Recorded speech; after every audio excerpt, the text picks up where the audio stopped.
So 3-0 win. Was it expected?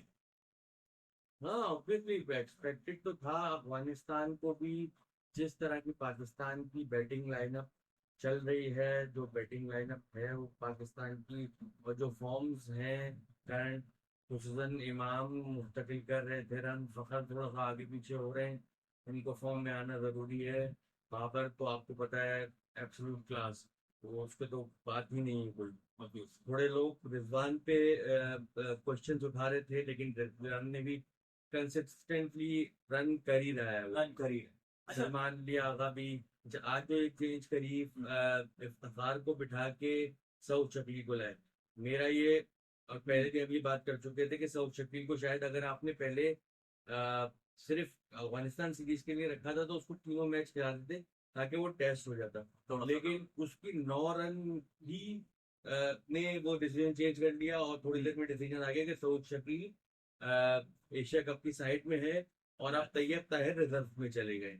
तो ये decision पहले ही हो जाना चाहिए था शायद, क्योंकि सऊद शकील की जिस तरह आपने, ये है कि एशिया में आपका हो रहा है एशिया कप और वर्ल्ड कप दोनों, तो स्पिनिंग मिडिल ऑर्डर में मेरे ख्याल में जो अगर आप डोमेस्टिक सर्किट भी देखें तो टॉप 1-2 बैट्समैन में सऊद शकील आता है, ये नो डाउट। जिस तरह उसने टेस्ट में भी करा है, और उसकी आप अगर क्या कहते हैं लिस्ट है की डोमेस्टिक की परफॉर्मेंस भी देखें तो वो बेस्ट प्लेयर है इस वक्त spin. And I think Pakistan को एक एक्चुअल मिडिल ऑर्डर में, हमारे पास हमेशा से मिडिल ऑर्डर में अच्छे बैट्समैन रहे। टॉप ऑर्डर हमेशा हमारा फेल हुआ है अनफॉर्चुनेटली, क्योंकि बीच में हुआ ये कि क्योंकि हमारे पास टॉप ऑर्डर नहीं थे तो हर बंदे ने कोशिश की कि टॉप ऑर्डर भी ट्राई। तो उस बीच में हमें बहुत सारे ऐसे अच्छे बैट्समैन मिले जो टॉप ऑर्डर में, लेकिन अब हमें बीच में कोई ऐसा बनना चाहिए, someone like obviously Saud Shakeel, जो बीच में आके नॉट जस्ट बिकॉज अगेन आपके पास 25 से 40 ओवर तक बीच में, इसमें आपके पास स्पिनर्स भी आते हैं, इसमें गेम थोड़ा स्लो हो जाता है। This is the time when you actually build the inning. So आपके पास someone like Saud Shakeel can be a very good benefit for the team. And that too at number 4, not at number 5। Number 4 पे सऊद शकील ने खेलना है। It's Imam, Fakhar, Babar and then Saud Shakeel, और उसके बाद रिजवान आए। तो सऊद शकील की सबसे ज्यादा यूटिलिटी नंबर 4 पे होगी, ओडीआईज में खास तौर पे। अगर तो आपके पास अगर ओपनिंग पार्टनरशिप और नंबर 3 लंबा खेलते हैं तो फिर आप एंड में फ्लोटर्स को ला सकते हो, वो एक अलग के सिनेरियो है। लेकिन नंबर आमतौर पे जो यूजुअल हालात में तो शकील को नंबर 4 पे खेलना चाहिए। आज की पिच तो मुश्किल खेल रही थी। पिच में सबसे पहले प्रॉब्लम, एक तो पिच में घास था थोड़ा सा, घास की वजह से सीम हो रही थी बॉल। चले वो एक अलग केस है, लेकिन बॉल के बाउंस में ही थोड़ा अनइवन था, जिसकी वजह से पहली इनिंग में बैट पे नहीं आ रही थी बॉल, बिल्कुल स्पिन भी हो रहा था। कुछ बॉल ऐसी हमने देखी कि राशिद खान ने बॉल करी है, और राशिद खान की बॉल, राशिद खान एक तो इस एंगल से बॉल करता है कि उसकी बॉल बहुत ज्यादा बाउंस नहीं होती आमतौर पे। कुछ बॉलें उसकी जैसे बाबर ने बैकफुट पे जाके खेली तो उसके घुटने से नीचे लगी है बॉल, और कुछ बॉल ऐसी थी जो उसने आउटसाइड द ऑफ स्टंप करी है, तो वो बॉल उसी जगह पिच होके और विकेट से ऊपर गया है। ये जो एलबीडब्ल्यू भी अगर आप केस देखें, हाँ, तो वो पिच में थोड़ा सा, इनफैक्ट वही मतलब कि बहुत सारी बॉल ऐसी थी जो एकदम से एक्स्ट्रा बाउंस किया, तो वो बिल्कुल बाउंस बिल्कुल एक्चुअली बिल्कुल ऐसा लग रहा था कि फहीम अशरफ पर्थ में बॉल कर रहा है। में बॉल यहाँ कर पे रहे हम हैं, 140 145 की स्पीड से बॉल कर रहे हैं। बिल्कुल। तो वो कुछ बॉल जो है ना वो ऐसी हुई है। बहुत बुरी पिच नहीं थी, इसी तरह की पिच आपको एशिया कप में नजर आएंगी। So it's a good practice for हाँ, पाकिस्तान। जो जो बीच में हमारी बैटिंग में अगर हम अपनी बैटिंग का जिक्र करें तो फखर ने 27 करे, इमाम ने 13 करे, ओपनर दोनों ऐसे चले गए। जो रिजवान और बाबर की जो पार्टनरशिप थी वो मतलब कह सकते हैं ओल्ड स्टाइल, जो एशिया में क्रिकेट खेली जाती थी, ओडीआई क्रिकेट, जो हार्ड ग्राइंड वाली क्रिकेट होती है, तो उन्होंने वो इनिंग खेली है, वो बहुत ज्यादा जरूरत थी। अगर वो नहीं होता तो शायद हम कोलैप्स की तरफ जा सकते थे। बिकॉज अगेन हर पिच वैसे परफॉर्म नहीं करती है। आप वेस्ट इंडीज में जाते हो, बाउंस वैसा नहीं होता है, स्कोर उतना नहीं बनता है। आप श्रीलंका में जाते हो, आपको ऐसी पिचेस मिलती है। एंड जो अच्छे ग्रिट वाले बैट्समैन होते हैं, जो जिनको पता होता है कि यार हमें यहाँ पे जम के खेलना है, एक दफा सेट हो गए, एक दफा स्कोर बोर्ड पे लग गया, तो फिर you can always build up. I think that was a deciding factor. अगर आप देखें कि अफगानिस्तान के 60-70 के ऊपर 6 खिलाड़ी वापस चले गए, Still- 75 for 6 हो गया था। 75 पर 6 हो Happy गया, जो out उसके बाद भी एंड में उन्होंने स्कोर किया है, वो एंड तक लेके गए हैं, उन्होंने ऑलमोस्ट पूरे 50 ओवर खेले हैं, which is अमेजिंग। फर्क क्या था?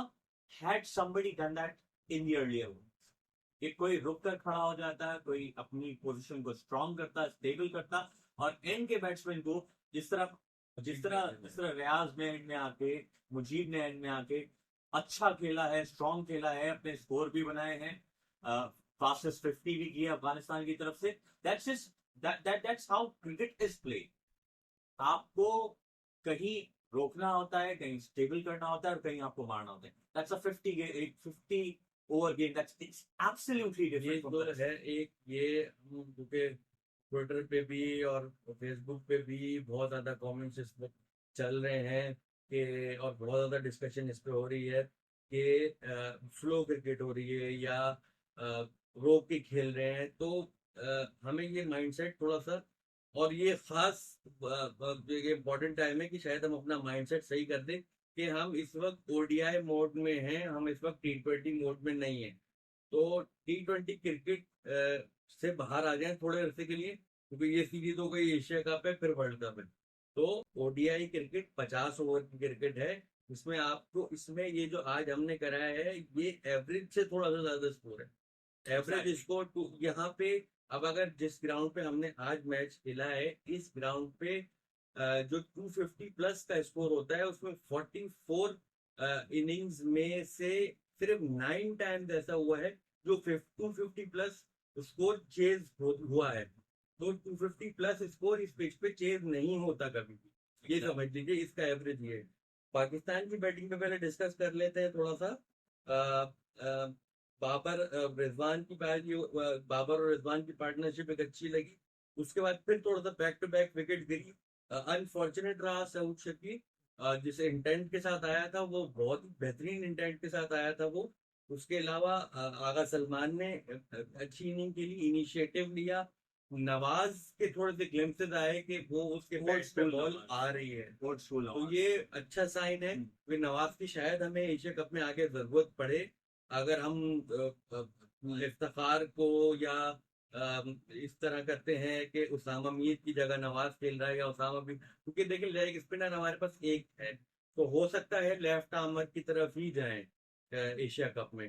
तो नवाज की परफॉर्मेंस, इनफैक्ट आज बॉलिंग भी उसने बहुत खींच के, अच्छा again this is another thing about one day cricket, और आपको ये समझनी पड़ती है। आज नवाज ने बहुत लूप दे के बॉलिंग की। आप वही सवाल करते हैं, speed speed speed, sometimes it does not. आप T20 में अक्सर बॉलर लूप देने से डरता है। T20 में अक्सर बॉलर इतना खतरा नहीं लेता, बट अगेन वनडे में आप खतरा लेते हो, and that's what he did today. उसने बड़ा बैट्समैन को इंटाइस किया, एक आध शॉट भी पड़े, बट अगेन ही kept on doing that and finally got some win. So that was a Pakistan-Afghanistan series.